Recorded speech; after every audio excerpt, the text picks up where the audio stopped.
নমস্কার বন্ধুরা, আমার বিয়েবাড়ির মেনুতে আজকের ভেজ আইটেম জিরা রাইস। জিরা রাইস তো আপনারা অনেকেই অনেকভাবে বানান, আজ একটু অন্যরকম পদ্ধতিতে আমি দেখাবো। আমি আমার এক সাউথ ইন্ডিয়ান বন্ধুর বাড়িতে খেয়েছিলাম, খুব ভালো লেগেছিল, তাই আপনাদেরও বানিয়ে দেখার জন্য অনুরোধ করছি।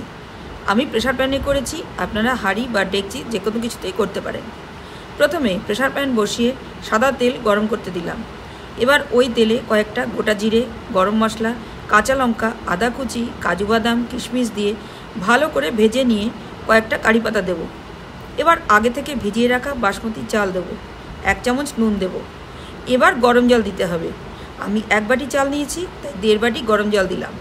এবার আমি প্রেসার লক করে দেবো, একটা সিটি দিলে বন্ধ করে দেবো।